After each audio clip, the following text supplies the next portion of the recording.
শুরুতেই ছাত্র সংসদ নির্বাচন প্রসঙ্গ।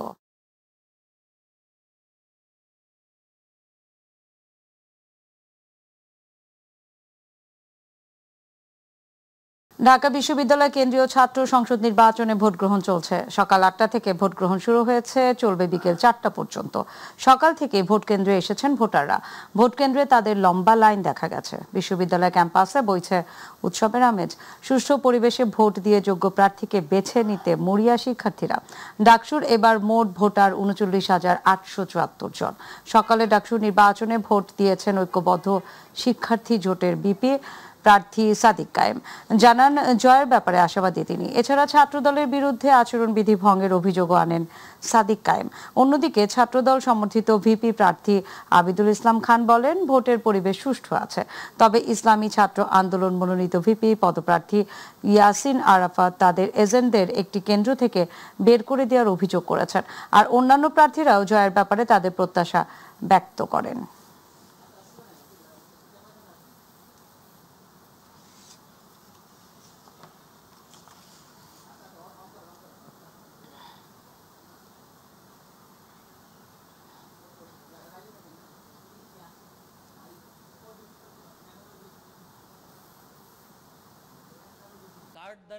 যাদেরকে যাওয়ার কথা, মানে প্রাপ্ত কার্ড মতো যেসব পোলিং এজেন্ট পাওয়ার কথা তাদেরকে না দিয়ে ওই নির্দিষ্ট একটি দলের একসাথে 10 জনকে দেওয়া হয়েছে এবং এতে কনসার্ন জানানোর পর নির্বাচন কমিশন লম্বা সময়ের ব্যবস্থা নিতে পারেনি। এখন আমরা ফিডব্যাক পাই না কি ব্যবস্থা নিয়েছে। সেখানে দরকার ছিল যেভাবে যে মাপে যাদেরকে কার্ড দেওয়া হয়েছিল পোলিং এজেন্ট যে অনুযায়ী সমান মানের সব প্রার্থীর তথ্য নিয়ে তাদেরকে অ্যাক্সেস দেওয়া, সেটি না করে বরং বেশ আরও কয়েকটি সেন্টারে এরকম ছাত্রদলকে ফেভার দেওয়ার ঘটনা ঘটেছে। আমরা একটা কনসার্ন জানিয়ে রাখতে চাই, আজ সকালে ইউল্যাব যে আমাদের ভোটকাণ্ড ছিল ওখান থেকে আমাদের এজেন্টকে বের করে দেওয়া হয়েছে। নির্দিষ্ট কিছু লোকের এজেন্টকে তারা এখানে বসিয়েছে, বললো 10 জন, 10 জনের বাইরে আর নিবে না। কিন্তু তারাও আবার সিলেক্টেড, তার মধ্যে 6 জন হলো ছাত্র দলের, একজন বাক্সাসের, এরকম করে তারা ভাগ করে বসিয়েছে। ডাকসু নির্বাচনে ভোট সুষ্ঠু হলে ফলাফল যাই হোক মেনে নেবেন বলে জানিয়েছেন ছাত্রদলের সভাপতি রাকিবুল ইসলাম। সকালে ডাকসু নির্বাচনে ভোট গ্রহণ বিষয়ে সাংবাদিকদের কাছে মন্তব্য করেন তিনি। রাকিবুল ইসলাম বলেন, বুথের তুলনায় যথেষ্ট পোলিং এজেন্ট নেই, যা সমস্যা তৈরি করেছে। একজন ভোটারকে 2টো ব্যালট পেপার দেওয়ারও অভিযোগ আছে। স্টুডেন্টরা ব্রেকফাস্ট করেই আসবে, আমরা সেই প্রত্যাশাই করছি। সেজন্য কোনো লাইন নেই কার্জন হল কেন্দ্রে। তারপর হলো আমরা এখন পর্যন্ত প্রত্যাশা রাখছি একটি নির্বিঘ্নেই এই ডাকসু অনুষ্ঠিত হবে। তারপরও একটি সংকট রয়েছে। বিশ্ববিদ্যালয় প্রশাসন থেকে আমাদেরকে অবহিত করা হয়েছে যে কৃত্রিম লাইন তৈরি করার একটা প্রচেষ্টা হয়তো বা কারো না কারো রয়েছে। আমরা সেই বিষয়টি অবজার্ভ করছি, বিশ্ববিদ্যালয় প্রশাসন অবজার্ভ করে বলে আমাদের জানিয়েছে। তো ফলাফল যাই হোক আপনারা মেনে নেবেন কিনা? অবশ্যই, আমরা আমাদের সেই মানসিকতা তো অবশ্যই রয়েছে। সুষ্ঠু ভোটের মাধ্যমে যারা নির্বাচিত হবে, সুষ্ঠু ভোটের পরিবেশের মাধ্যমে তারা নির্বাচিত হবে, এদেরকে অবশ্যই আমরা 1 ঘন্টা ভোট প্রদান হয়েছে সেটার বিষয়ে আমরা মনে করি যে সার্বিকভাবে এটি সন্তোষজনক অবস্থায় রয়েছে। শিক্ষার্থীরা আসছেন এবং বিশেষ করে অনাবাসিক শিক্ষার্থীর বাসগুলো আমরা খবর পাচ্ছি যে বিশ্ববিদ্যালয়ের মধ্যে প্রবেশ করছে। এটি এক ধরনের স্বস্তির খবর বলে আমরা মনে করি। এবং যেটি আমরা দেখলাম যে এখানে কয়েকজন শিক্ষকের আচরণ আমরা মর্মাহত হয়েছি। বিশেষ করে তারা একটি বিশেষ রাজনৈতিক দলের, আমরা যদি আরও স্পেসিফিক যদি বলি তাহলে তারা জামাত ইসলামের বিভিন্ন প্যানেলের পক্ষে তারা কাজ করছেন বলে আমাদের প্রাথমিকভাবে প্রতীয়মান হয়েছে। দর্শক, আজ সকাল থেকে ঢাকা বিশ্ববিদ্যালয়ের প্রাঙ্গণে উৎসব মুখর পরিবেশে ডাকসু নির্বাচনে ভোট গ্রহণ চলছে। তো সেখানে রয়েছে আমাদের সহকর্মী এস.এম. আরিফ। আমরা এখন তার সাথে যুক্ত হওয়ার চেষ্টা করব। আরিফ, আপনি তো ঢাকা বিশ্ববিদ্যালয়ের সামনে অবস্থান করছেন, তো সেখানে কেন্দ্রের পরিবেশ কেমন দেখছেন এবং ভোট গ্রহণের সবশেষ পরিস্থিতি আমাদেরকে একটু জানাবেন। নাদিয়া, শুরুতেই বলতে হয় যে দীর্ঘদিন পর এই ডাকসু নির্বাচন হচ্ছে। সেই যে দীর্ঘদিনের যে আক্ষেপ সেটি কিন্তু ফুটে উঠেছে, ভোট না দেওয়ার যে আক্ষেপ সেটি কিন্তু এবার ফুটে উঠেছে। দীর্ঘ 6 বছর পর ডাকসু নির্বাচন হচ্ছে এবং প্রত্যেকটি কেন্দ্রেই কিন্তু আমরা স্বতঃস্ফূর্ত যে ছাত্রদের যে ভোটার রয়েছেন তাদের অংশগ্রহণ কিন্তু আমরা দেখতে পাচ্ছি। আমি আছি সিনেট যে কেন্দ্র, সিনেট ভবন কেন্দ্র, সেখানে এই কেন্দ্রটিতে হলের কিন্তু আসলে করছেন। এর মধ্যে বিজয় 71 হল, যেটি এই ছাত্রদের সবচেয়ে বেশি সর্বাধিক ভোটার এখানে রয়েছে, প্রায় 2047 জন এখানে ভোট দিচ্ছেন। এটি আসলে ছাত্রদের যে হলগুলোর মধ্যে এই বিজয় 71 হলেই রয়েছে। আমরা ভোটের ভিতরের পরিস্থিতি আমরা একটু দেখাতে যাচ্ছি। দেখতে পাচ্ছেন যে একদম শান্তি শৃঙ্খলা বজায় রেখেই বিভিন্ন যে যে ইয়াগুলো রয়েছে সেগুলো কিন্তু অনুসরণ করেই কিন্তু ভোট গ্রহণ হচ্ছে এবং স্বতঃস্ফূর্তভাবে যারা ভোটার রয়েছেন তারা ভোট দিয়েছেন। এই বিজয় ৭১ হলেই কিন্তু আসলে কিছুক্ষণ আগেই ভোট দিয়েছেন স্বতন্ত্র ভিপি প্রার্থী শামীম। তিনি ভোট দেওয়ার ভোট প্রদানের পরে কিন্তু আমাদের গণমাধ্যমের সাথে কথা বলেছেন। তিনি যেমনটি জানিয়েছেন একটি কথা কিন্তু তাকে নিয়ে একটি গতকালকে থেকেই কিন্তু আসলে সামাজিক যোগাযোগ মাধ্যমে একটি অভিযোগ উঠছিল।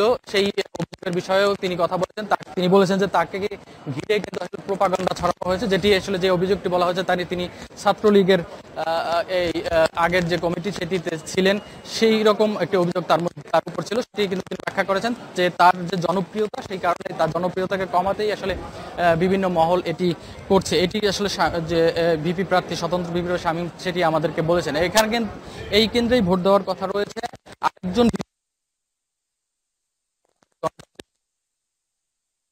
থেকে মনোনীত ভিপি আব্দুল কাদের, তারও এখানে আসলে এই কেন্দ্রে ভোট দেওয়ার কথা রয়েছে। আমরা তার জন্য অপেক্ষা করছি। তিনি বলেছেন কিছুক্ষণের মধ্যে এসে এই কেন্দ্রে ভোট প্রদান করবেন। আর সার্বিক পরিস্থিতি আমরা রিটার্নিং যে কর্মকর্তা রয়েছেন এখানকার, সেখানে আসলে আমরা একজন রিটার্নিং কর্মকর্তার সাথে কথা বলতে চাই। স্যার, একটু ছোট্ট করে জানতে চাই যে আসলে আপনার এই কেন্দ্রের আসলে এখন পরিস্থিতি কি, কতজন ভোটার এখন পর্যন্ত কাস্ট হয়েছে? ৫০০ মতো ভোটার কাস্ট হয়ে গেছে অলরেডি, এবং আপনারা দেখছেন সকাল ৮:০২ থেকে এই কেন্দ্রে ভোট শুরু হয়েছে। ২০৪৩টা ভোট, এবং এখনো পর্যন্ত প্রায় ২৫% ভোটার এসে পড়েছে আমাদের এখানে। আমরা আশা করছি যে হয়তো ৭০-৭৫% মতো ভোট কাস্ট হবে, এবং শিক্ষার্থীদের ভিতরে ব্যাপক উৎসাহ উদ্দীপনা লক্ষ্য করা যাচ্ছে, যেটি আমি বিগত ১০-১৫ বছর নির্বাচনে দেখিনি। এবং আমি খুবই আনন্দিত এবং খুশি যে ঢাকা বিশ্ববিদ্যালয়ের শিক্ষার্থীরা সত্যি তারা তাদের মতামত ব্যক্ত করার জন্য অধীর আগ্রহে অপেক্ষা করছে, এবং আপনারা বাইরে খেয়াল করছেন যে ব্যাপক শিক্ষার্থী লাইনে আছেন যারা ভোট দিতে চান। তাদের পছন্দের শুনছিলেন যে আসলে খুবই উৎসব মুখর পরিবেশে কিন্তু ভোট গ্রহণ চলছে, এবং যারা শিক্ষার্থী রয়েছে তাদের সাথেও আমরা কথা বলেছি, তারাও খুবই স্বাচ্ছন্দ্যভাবে এবং অনেকেই কিন্তু প্রথম ভোট দিচ্ছেন। এটি আসলে তাদের কাছে অনেক বেশি আনন্দের এবং খুশি। তো এই ছিল আমার কাছে সর্বশেষ। সহকর্মী আরিফ জানাচ্ছিলেন সেখানকার সার্বিক পরিস্থিতি। আমরা এখন যুক্ত হব আমাদের আরেক সহকর্মী ইলিয়াসের সাথে, তিনিও রয়েছেন ঢাকা বিশ্ববিদ্যালয় প্রাঙ্গণে। ইলিয়াস, আমরা আরিফের কাছ থেকে যতদূর জানছিলাম যে সেখানে ডাকসু নির্বাচনে ভোট গ্রহণ চলছে এবং 25% পর্যন্ত ভোট কাউন্ট করা হয়েছে। তো আপনিও তো সেখানে অবস্থান করছেন, এখনকার সার্বিক পরিস্থিতি কেমন? ভোটাররা কি নির্বিঘ্নে ভোট দিতে পারছেন? আমাদেরকে বিস্তারিত যদি একটু জানান। ধন্যবাদ। আপনি জানেন যে আমরা এখন রয়েছি ঢাকা বিশ্ববিদ্যালয় ক্যাম্পাসে। ঢাকা বিশ্ববিদ্যালয় ক্যাম্পাসে আজকে সকাল থেকে যে ভোটগ্রহণ শুরু হয়েছে, ডাকসু নির্বাচন যে ভোটগ্রহণ শুরু হয়েছে, সকাল থেকে কিন্তু উৎসব মুখর পরিবেশে ভোটাররা ভোট দিচ্ছেন।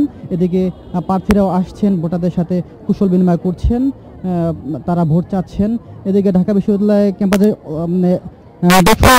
শিক্ষার্থীদের অংশগ্রহণে ক্যাম্পাসে সৃষ্টি হয়েছে উৎসব মুখর পরিবেশ। শিক্ষার্থীরা এমনটা জানিয়েছেন যে আজকের দিনটি তাদের কাছে ঈদের মতো। সকাল 8টায় ভোট গ্রহণ শুরু হওয়ার পর দীর্ঘ লাইনে দাঁড়িয়ে শত শত শিক্ষার্থী হাসি মুখে ভোট দিচ্ছেন। এই নির্বাচন থেকে উঠে আসবে যোগ্য প্রার্থী, এমনটাই তারা জানিয়েছেন। এদিকে আইন শৃঙ্খলা বাহিনী অনেক কড়াকড়ি দেখা গেছে সকাল থেকে। তারা প্রতিটা পরিবেশ মুখে কিন্তু আমরা দেখেছি ব্যাপক নিরাপত্তা তারা জোরদার করেছে। যারা ঢুকছেন তাদের আইডি কার্ড চেক করে তাদেরকে ভিতরে প্রবেশ করাচ্ছেন। এদিকে আমরা দেখেছি যে শিক্ষার্থীরা ভোট দেওয়ার পরে বের হয়ে যারা যেটা জানিয়েছেন যে এই নির্বাচন থেকে তারা যোগ্য প্রার্থীরা নির্বাচন হবে এবং তারা শিক্ষার্থীদের জন্য কাজ করবেন এমনটি জানিয়েছেন। এছাড়া নির্বাচনে যে প্রার্থীরা যে কেন্দ্রে কেন্দ্রে ঘুরছেন, এই নির্বাচনে বিবেক খাটিয়ে যথাযথ নেতৃত্ব বেছে নেওয়ার আহ্বান জানিয়েছেন ছাত্রদল মনোনীত বিপি প্রার্থী আবেদুল ইসলাম খান।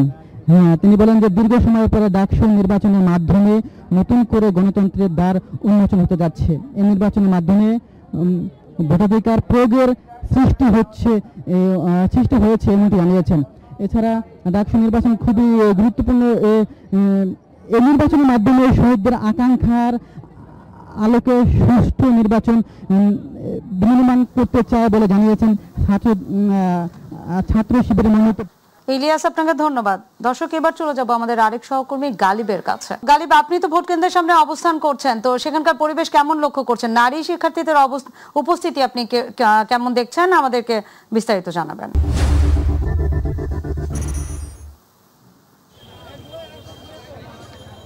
ধন্যবাদ। আমরা আছি রাজধানীর উদয়ন স্কুল কেন্দ্রে। আমরা দেখেছি যে এখানে সকাল থেকেই আসলে ভোটারদের উপস্থিতি আসলে অনেক বেশি। তারপরে এছাড়াও দেখা যাচ্ছে বিশ্ববিদ্যালয় থেকে যে বাস সার্ভিস দেওয়া হয়েছে, সেই বাস সার্ভিসে করেই আসলে এখানে মূলত ইয়েদেরকে নেওয়া হয়েছে, শিক্ষার্থীদেরকে আনা হয়েছে। কিছুক্ষণ আগে আমরা এখানে দেখেছি যে শিবির সমর্থিত ঐক্যবদ্ধ শিক্ষার্থী প্যানেলের সাদিক কায়েম এবং ফরহাদ তারা ভোট দিতে এসেছেন। এছাড়া বিনিয়ামিন মোল্লা এবং তার জিএস প্রার্থী সাবিনা ইয়াসমিন এখানে ভোট দিতে এসেছেন। আমরা তাদের সাথে কথা বলেছি। এছাড়া ছাত্রদলের সাধারণ সম্পাদক নাসিরউদ্দিন নাসিরের সাথে আমরা কথা বলেছি। তিনি আমাদেরকে জানিয়েছেন যে প্রশাসনের একটি অংশ তারা পক্ষপাতমূলক আচরণ করছে, কিন্তু তিনি আবার বলছেন যে মোটামুটি ভোট সুশৃঙ্খলভাবেই ভোট গ্রহণ চলছে এবং তিনি আশা করছেন যে 4টা পর্যন্ত ভোট সুশৃঙ্খলভাবে হবে। এছাড়া এস.এম. ফরহাদ জানিয়েছেন যে আসলে কিছু জায়গায় আসলে আচরণবিধির অভিযোগ এস.এম. ফরহাদ জানিয়েছেন। তিনি বলেছেন যে কেন্দ্রে এখনো নির্দেশনা উপেক্ষা করে কিছু প্রার্থীকে প্রচারণা করতে দেখা গেছে, তারপরে করতে দেখা গেছে, এই অভিযোগ করেছে এস.এম. ফরহাদ। একটি গুরুত্বপূর্ণ অভিযোগ এসেছে হচ্ছে যে ইসলামী আন্দোলনের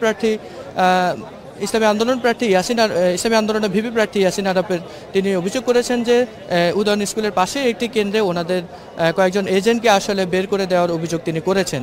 তো তিনি আমাদেরকে এই বিষয়ে জানিয়েছেন। আমরা উনি প্রশাসনকে জানিয়েছেন এটা নিয়ে ব্যবস্থা নেওয়ার বিষয়ে প্রশাসনও তাদেরকে আশ্বস্ত করেছেন। তো আসলে আপনি আশেপাশে দেখছেন যে প্রচুর ভোটার আসলে এখানে আছেন। এছাড়াও মিডিয়া কর্মীরা উপস্থিত আছে। তারপরে হচ্ছে যে এখানে আইনশৃঙ্খলা বাহিনীও তারা সরব অবস্থানে আছেন। আর ভিতরে আরেকটা বিষয়, এই কেন্দ্রে আরেকটা বিষয় যারা ফিজিক্যালি যে ডিসঅর্ডার তাদের এখানে ভোটের ব্যবস্থা করা হয়েছে। বিশেষ করে সর্বমোট 30 জন ফিজিক্যালি ডিসঅর্ডার যারা, তাদের ভোটের বিষয়ে নির্বাচন কমিশন ব্যবস্থা করেছে। তো এই ছিল আসলে আমাদের কাছে এখন পরিস্থিতি। এছাড়া আমরা আরো দেখতে পাচ্ছি যে মূলত মোটামুটি সুশৃঙ্খলভাবে এখন পর্যন্ত পরিবেশ বিরাজ করছে। তো এই ছিল আসলে রাজধানী উদয়ন স্কুল কেন্দ্রের সর্বশেষ পরিস্থিতি। গালিব, আপনাকে ধন্যবাদ। দর্শক, আমাদের সহকর্মী গালিব ডাকসু নির্বাচনে ভোট কেন্দ্রের সার্বিক পরিস্থিতি, একটা অবাধ সুষ্ঠু নির্বাচনের জন্য আমরা সকলেই আশাবাদী। আমরা আশা করব যে একটা সুষ্ঠু নির্বাচন আমরা পাবো। চলে যাব পরের সংবাদে। রাজবাড়ী গোয়ালন্দ ঘাটে পুলিশের গাড়ি ভাঙচুর, মাজার ভাঙা, মারামারিতে আহত নিহত, সম্পদ লুটপাট, কবর থেকে লাশ উত্তোলন এবং পুড়িয়ে ফেলার অপরাধে আজ সকাল পর্যন্ত 18 জনকে গ্রেপ্তার করা হয়েছে। গ্রেপ্তারকৃতদের মধ্যে রয়েছেন স্থানীয় মসজিদের ইমাম লতিফ হুজুর, যিনি ঘটনার পর থেকে পলাতক ছিলেন। আজ ভোরে তাকে মানিকগঞ্জের চর এলাকা থেকে গ্রেপ্তার করা হয়েছে। এছাড়াও মাজার ভাঙা, মারামারিতে আহত নিহত, সম্পদ লুটপাট, কবর হতে লাশ উত্তোলন এবং পুড়িয়ে ফেলার ঘটনায় নিহতের পিতা মোহাম্মদ আজাদ মোল্লা বাদী হয়ে গতরাতে একটি মামলা দায়ের করেছেন। তিনি অজ্ঞাতনামা 3.5 থেকে 4,000 জনকে আসামি করে গোয়ালন্দ থানায় হত্যাসহ অগ্নিসংযোগ, লাশ পোড়ানো, ক্ষতি সাধন, চুরি, জখমের অভিযোগে মামলা দায়ের করেন। অব্যবস্থাপনায় জর্জরিত দর্শনার্থী শূন্য এক সময় প্রাণবন্ত গাজীপুর সাফারি পার্ক আজ যেন হারিয়ে যাচ্ছে বিস্মৃতির গহ্বরে। 2013 সালে থাইল্যান্ডের আদলে গড়ে ওঠা এই পার্কটি এখন নানা সমস্যায় জর্জরিত। প্রাণীদের অনুপস্থিতি, ভাঙাচোরা অবকাঠামো এবং রক্ষণাবেক্ষণের অভাবে হতাশ হয়ে ফিরছেন দর্শনার্থীরা। প্রতিনিধি মাহবুবুল আলমের তথ্যচিত্রে আরো জানাচ্ছেন শামস রাবিজ উচ্ছ্বাস। একসময়ের প্রাণবন্ত জীববৈচিত্র্যে সমৃদ্ধ গাজীপুরের সাফারি পার্ক আজ যেন নিঃসঙ্গ এক স্মৃতিচিহ্ন। 2013 সালে থাইল্যান্ডের সাফারি ওয়ার্ল্ডের আদলে গড়ে ওঠা এই পার্কটি এখন দর্শক শূন্য, অব্যবস্থাপনার ছাপ স্পষ্ট প্রতিটি কোণে। গত 5 আগস্টের ছাত্র জনতার গণ অভ্যুত্থানে ব্যাপক ভাঙচুর ও লুটপাট হয় পার্কে। ক্ষতিগ্রস্ত হয় মূল ফটক, প্রাণী জাদুঘর, পার্ক অফিস সহ বহু স্থাপনা। 5 তারিখের আগে যে লুকাইতে আরো অনেক কমায়, অর্ধেকের কমায়। এর আগে আসছিলাম, এখানে ঢুকছিলাম, কিন্তু এখন এটা বন্ধ। পরে 3 মাস 9 দিন পর দর্শনার্থীদের জন্য খুলে দেওয়া হয় গাজীপুর সাফারি পার্ক। তবে রক্ষণাবেক্ষণ ও অব্যবস্থাপনার অভাবে বিভিন্ন প্রাণীসহ নষ্ট হচ্ছে বহু স্থাপনা।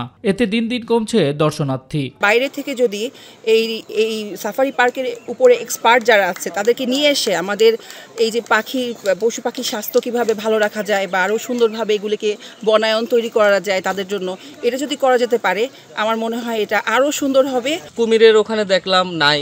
আর সবচেয়ে বেশি বাজে লাগছে যে আমাদের এই কার্ভ মাছগুলো, যেটা হচ্ছে রঙিন মাছ, এটা বাচ্চারা সবচেয়ে বেশি উপভোগ করে।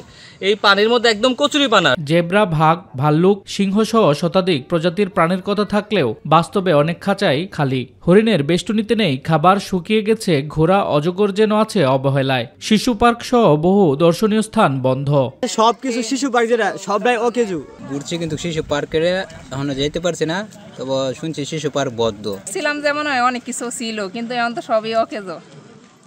বাচ্চারা সান্ত্বনা দেওয়ার লাগে নিজেরাই ঘুরায় নিয়ে আসলাম। বন বিভাগের সহকারী বন রক্ষক রফিকুল ইসলাম ক্যামেরার সামনে কথা বলতে না চাইলেও ফোনে জানান এ বিষয়ে তার কোনো কথা নেই বিভাগীয় কর্মকর্তার সাথে কথা বলতে। তবে বিভাগীয় বন কর্মকর্তা শারমিন আক্তার ফোন রিসিভ করেননি। এটা আমার কোনো বক্তব্য নাই, এটা কাইন্ডলি বিভাগীয় বন কর্মকর্তা ঢাকা বসেন, ওনার সাথে কথা বল। উনি বিভাগীয় বন কর্মকর্তা শারমিন আক্তার, বন্যপ্রাণী বিভাগ, ওনার সাথে কথা বল। বাংলাদেশের সর্ববৃহৎ সাফারি পার্কটি আজ যেন সংস্কারের অপেক্ষায়। দর্শনার্থীরা চান দ্রুত ব্যবস্থা নিয়ে ফিরিয়ে আনা হোক পার্কের সৌন্দর্য ও প্রাণবন্ততা। শামস তাবরিজ উচ্ছ্বাস, মাই টিভি নিউজ ডেস্ক। দর্শক, এবার আমাদের কৃষি।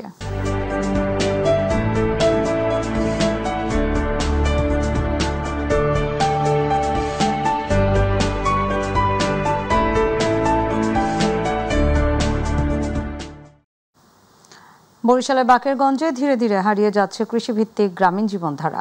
একসময় এই অঞ্চলের মানুষের প্রধান পেশা ছিল কৃষি, কিন্তু এখন মহাজনী সুদ এবং এনজিও চক্রে পড়ে অনেকেই কৃষিকাজ থেকে সরে যেতে বাধ্য হচ্ছেন। ফলে দিন দিন হারিয়ে যাচ্ছে কৃষি পণ্য, চাপ বাড়ছে খাদ্য নিরাপত্তায়, এতে সংকটে পড়তে পারে দেশ। প্রতিনিধি মিজানুর রহমানের রিপোর্ট, জানাচ্ছেন আফজাল হোসেন। বরিশালের বাকেরগঞ্জ, এখানেই যুগের পর যুগ বিদ্যমান ছিল কৃষিভিত্তিক গ্রামীণ জীবনধারা। একসময় এই অঞ্চলের মানুষের প্রধান পেশাই ছিল কৃষি, কিন্তু এখন সময় পাল্টেছে। মহাজনী সুদ ও এনজিও চক্রে পড়ে কৃষিকাজ থেকে সরে যেতে বাধ্য হচ্ছেন অনেকেই। প্রান্তিক বিভিন্ন কৃষকরা জানিয়েছেন, কৃষি ব্যাংকে ঋণ পেতে জটিলতা ও দুর্নীতির কারণে তারা বাধ্য হন স্থানীয় মহাজন ও এনজিওর কাছ থেকে উচ্চ সুদে ঋণ নিতে। ৫,০০০ টাকা আনলে পৌষ মাসে মনে করেন তারে সুদে আসলে দেওয়া লাগে। সুদে আনি, দানে আনি, ১,০০০ টাকা এককারি দান দেওয়া লাগে। পূর্ণ বাজার না পাওয়া নেই, আমি প্রতি বছর ঋণ হইতে আছি। এনজিওগুলো শুরুতে কম সুদের লোভ দেখালেও পরে কিস্তির চাপে কৃষক পরিবারগুলো দিশেহারা হয়ে পড়ে। কেউ কেউ কিস্তির টাকা জোগাতে সন্তানদের স্কুলে না পাঠিয়ে কাজ করতে বাধ্য করছেন। আমাকে যে কৃষি ব্যাংকে যে আশ্বাস দেয়, আমাকে কিছুই দেয় না। আমাকে ধান বিক্রিতে হয় না, তখন ঘরবাড়ি বিক্রি করে ওই দেনা পরিশোধ করা লাগে। লোন যখন ২০২৩ সালে যখন পরিশোধ করতে যাইয়া দেখি আমার ৪০,০০০ টাকা দিতে হয়েছে। উপজেলা কৃষি কর্মকর্তা সুনীতি কুমার সাহা বলেন, কৃষকদের সহায়তায় কিছু প্রকল্প থাকলেও তা সবাই পাচ্ছেন না। অনেক সময় প্রয়োজনের তুলনায় বরাদ্দ কম থাকে। সচেতনতা বাড়াতে হবে, পাশাপাশি আমাদের কাছে যদি কোনো অভিযোগ আসে এই ধরনের, আমরা উপজেলা প্রশাসনের পক্ষ থেকে অভিযান পরিচালনা করব। আমাদের মাঠ পর্যায়ে উপসহকারী কৃষি কর্মকর্তা যারা আছেন তারা সবসময় কৃষকের পাশে আসেন এবং কখন সার প্রয়োজন, কখন কীটনাশক দেওয়া প্রয়োজন, এই পরামর্শগুলো তাদের দিয়ে থাকেন। ১০ টাকা থেকে ১০০ টাকা আমাদের একটা ভাগ আছে। ১০ টাকার অ্যাকাউন্ট হলে ৫০,০০০ টাকা পর্যন্ত সহজ শর্তে একবারে। কৃষকদের জন্য সহজ শর্তে ব্যাংক ঋণ, ধানের ন্যায্য দাম নিশ্চিতকরণ এবং এনজিও ও সুদি কারবারি নিয়ন্ত্রণ নীতিমালার কঠোর বাস্তবায়ন ছাড়া গ্রামীণ কৃষি টিকিয়ে রাখা সম্ভব নয় বলে মনে করেন এই এলাকার কৃষকরা। আফজাল হোসেন, মাই টিভি। এবার জানাবো গ্রাম বাংলার খবর।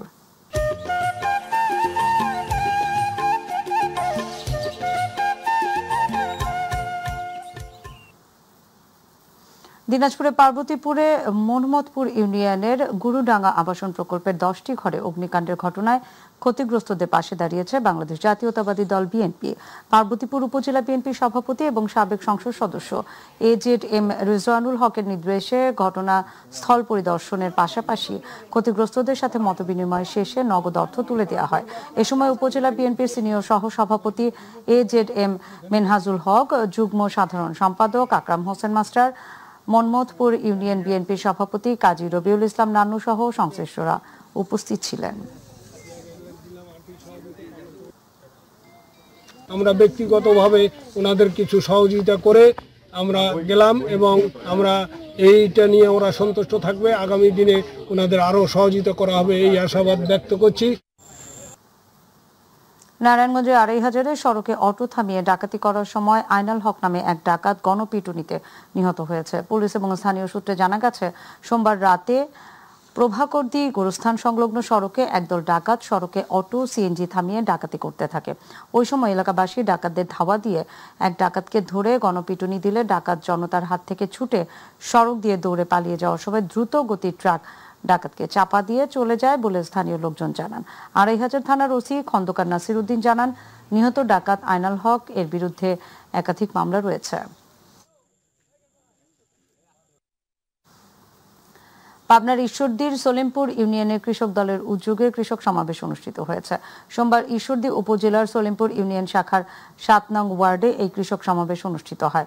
সলিমপুর ইউনিয়ন কৃষক দলের যুগ্ম আহ্বায়ক দারেদ আলী সভাপতিত্বে প্রধান অতিথি হিসেবে উপস্থিত ছিলেন বিএনপি চেয়ারপারসনের উপদেষ্টা এবং পাবনা জেলা বিএনপির আহ্বায়ক হাবিবুর রহমান হাবিব। প্রধান বক্তা হিসেবে বক্তব্য রাখেন ঈশ্বরদী উপজেলা যুব দলের সাবেক সাধারণ সম্পাদক এবং দাসুরিয়া ইউনিয়নের সাবেক চেয়ারম্যান শরীফুল ইসলাম তুহিন। বিশেষ অতিথি হিসেবে উপস্থিত ছিলেন ঈশ্বরদী উপজেলা বিএনপির সাবেক সাধারণ সম্পাদক আলাউদ্দিন বিশ্বাস, কৃষক দলের সদস্য সচিব মইনুল সর্দার উপস্থিত ছিলেন। বিএনপির ভারপ্রাপ্ত চেয়ারম্যান তারেক রহমানের নির্দেশনায় অসুস্থ যুবদল নেতা আলমকে দেখতে সিলেট এমএজি ওসমানী হাসপাতালে আসলেন কেন্দ্রীয় যুবদলের সভাপতি আব্দুল মোনায়েম মুন্না। তিনি অসুস্থ যুবদল নেতা আলমকে দেখেন এবং চিকিৎসার খোঁজ খবর এবং পরিবারের লোকজনের সাথে কথা বলেন। এই সময় সিলেট মহানগর বিএনপির সাধারণ সম্পাদক ইমদাদ হোসেন চৌধুরী, জেলা যুবদলের সাধারণ সম্পাদক মকসুদ আহমেদ, মহানগর যুবদলের সাধারণ সম্পাদক মির্জা মোহাম্মদ সম্রাট হোসেন সহ বিভিন্ন নেতৃবৃন্দ উপস্থিত ছিলেন।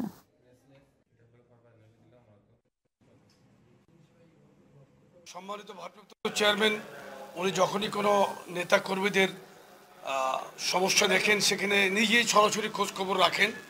এটা জানার সাথে সাথেই উনি দায়িত্ব নিয়েছেন, এই অসুস্থ যুবদল নেতার সম্পূর্ণ দায়িত্বই নিয়েছেন। এখানে ওনার পক্ষ থেকে এখানে সেই দায়িত্বকালীন সময়টাতে দেখভাল করছেন। বিএনপির পক্ষ থেকে এখানে মহানগর বিএনপির সাধারণ সম্পাদক জনাব ইমদাদ সাহেব আছেন। প্রযুক্তির যুগে সাক্ষরতার প্রসার এই স্লোগান নিয়ে টাঙ্গাইলে বিভিন্ন কর্মসূচির মধ্য দিয়ে আন্তর্জাতিক সাক্ষরতা দিবস পালন করা হয়েছে। জেলা প্রশাসকের কার্যালয়ের সামনে থেকে বর্ণাঢ্য শোভাযাত্রা বের হয়। শোভাযাত্রাটি বিভিন্ন সড়ক প্রদক্ষিণ করে জেলা প্রশাসকের সম্মেলন কক্ষে আলোচনা সভায় মিলিত হয়। এতে প্রধান অতিথি ছিলেন জেলা প্রশাসক শরীফা হক। অতিরিক্ত জেলা প্রশাসক সঞ্জয় কুমার মহন্তের সভাপতিত্বে বক্তব্য রাখেন অতিরিক্ত জেলা প্রশাসক আব্দুল্লাহ আল মামুন, অতিরিক্ত পুলিশ সুপার রবিউল ইসলাম সহ একসময় বিভিন্ন সরকারি দপ্তরের কর্মকর্তা এবং বিভিন্ন শিক্ষা প্রতিষ্ঠানের শিক্ষার্থীরা উপস্থিত ছিলেন। বিএনপি কেন্দ্রীয় নির্বাহী কমিটির স্বেচ্ছাসেবক বিষয়ক সহ সম্পাদক এবং ছাত্র দলের কেন্দ্রীয় কমিটির সাবেক সভাপতি আব্দুল কাদির ভুঁইয়া জুয়েল বলেছেন, শিক্ষাই পৌঁছে দিতে পারে সাফল্যের দ্বারপ্রান্তে। তারাই একদিন দেশের গুরুত্বপূর্ণ স্থানে পদায়ন করবে। সোমবার নরসিংদীর বেলাবু উপজেলায় পাইলট মডার্ন সরকারি মডেল হাই স্কুল মাঠে এসএসসি এবং সমমানের পরীক্ষায় 2025 সালে জিপিএ 5 প্রাপ্ত উপজেলার বিভিন্ন শিক্ষা প্রতিষ্ঠানের 248 জন কৃতি শিক্ষার্থীদের মাঝে তারেক রহমানের পক্ষ থেকে সংবর্ধনা এবং সম্মাননা স্মারক প্রদান অনুষ্ঠানে প্রধান অতিথির বক্তব্যে তিনি এসব কথা বলেন। নরসিংদী জেলা বিএনপির সাবেক প্রচার সম্পাদক মোহাম্মদ মনজুর মোর্শেদের সভাপতিত্বে এবং স্বেচ্ছাসেবক দলের কেন্দ্রীয় কমিটির সাবেক সদস্য এসএম শৈবাল হোসেনের সঞ্চালনায় এই সময় জেলা উপজেলা বিএনপি সহ সকল অঙ্গ সংগঠনের নেতাকর্মীরা উপস্থিত ছিলেন।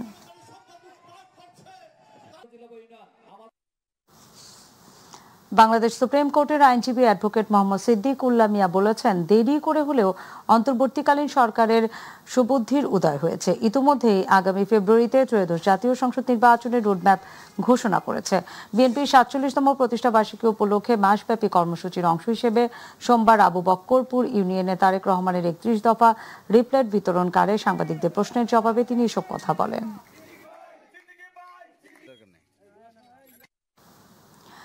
সখীপুর থানা বিএনপির যুগ্ম আহ্বায়ক আজমল হক নান্টু মালুদ এর নেতৃত্বে আরশিনগর ইউনিয়ন থেকে বিএনপি এবং সহযোগী অঙ্গ সংগঠনের উদ্যোগে বিএনপি দলের ৪৭তম প্রতিষ্ঠা বার্ষিকী উপলক্ষে আনন্দ শোভাযাত্রা অনুষ্ঠিত হয়েছে। আনন্দ শোভাযাত্রাটি আরশিনগর ইউনিয়ন থেকে শুরু হয়ে সখীপুর থানা বিএনপি আয়োজিত আনন্দ শোভাযাত্রায় অংশ নেয়।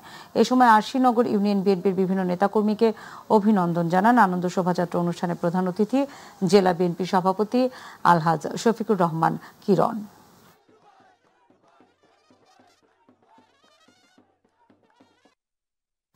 গাইবান্ধার সাদুল্লাপুরে অগ্নিকাণ্ডে বিভিন্ন প্রাকৃতিক দুর্যোগে ক্ষতিগ্রস্তদের মাঝে ঢেউটিন বিতরণ করা হয়েছে। সোমবার উপজেলা প্রশাসন এবং দুর্যোগ ব্যবস্থাপনা বিভাগের আয়োজনে উপজেলার প্রাঙ্গণে অগ্নিকাণ্ড এবং বিভিন্ন প্রাকৃতিক দুর্যোগে ক্ষতিগ্রস্ত ৩ ইউনিয়নের ১৪টি পরিবারের মাঝে নগদ অর্থের চেক ১ বান্ডিল করে ঢেউটিন প্রদান করা হয়। এরই ধারাবাহিকতায় ১১ ইউনিয়নের অগ্নিকাণ্ড এবং বিভিন্ন প্রাকৃতিক দুর্যোগে ক্ষতির শিকার বিভিন্ন শিক্ষা প্রতিষ্ঠান সহ অন্যান্য ক্ষতিগ্রস্ত অসহায় ৮৯টি পরিবারের মাঝে ২,৭০,০০০ টাকার চেক এবং ৯০ বান্ডিল ঢেউটিন বিতরণ করবে উপজেলা প্রশাসন এবং দুর্যোগ ব্যবস্থাপনা বিভাগ। এ সময় অনুষ্ঠানে উপস্থিত ছিলেন উপজেলা নির্বাহী কর্মকর্তা কাজী মোহাম্মদ অনিক ইসলাম, পিআইও মইনুল হক, অফিস সহকারী সাদাত হোসেন, স্থানীয় ২ ইউনিয়নের চেয়ারম্যান ফজলুল কাইয়ুম হুদা এবং চেয়ারম্যান আব্দুল গফুর সহ বিভিন্ন প্রিন্ট এবং ইলেকট্রনিক মিডিয়ার সাংবাদিকবৃন্দ।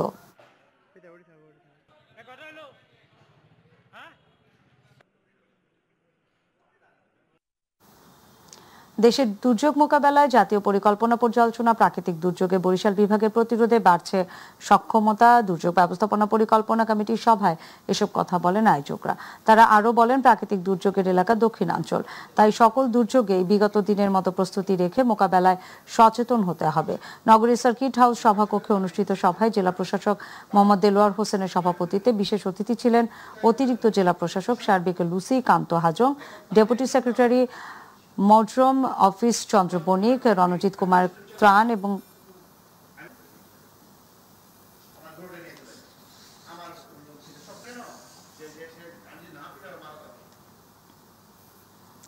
নওগাঁর মহাদেবপুরে ক্ষুদ্র নৃগোষ্ঠীদের ৩০তম ঐতিহ্যবাহী কারাম উৎসব অনুষ্ঠিত হয়েছে।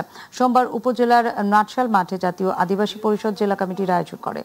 আশেপাশের জেলা থেকে আগত ক্ষুদ্র নৃগোষ্ঠী ২৫টি দল উৎসবে যোগ দিয়ে তাদের নিজেদের ভাষা, সংস্কৃতি আর ঐতিহ্য তুলে ধরে। সেখানে এক আলোচনা সভা অনুষ্ঠিত হয়। প্রধান বক্তা ছিলেন জাতীয় আদিবাসী পরিষদ কেন্দ্রীয় কমিটির সাধারণ সম্পাদক বিমল চন্দ্র রাজওয়ার। উদ্বোধন করেন কেন্দ্রীয় কমিটির সভাপতি গণেশ মাড্ডি।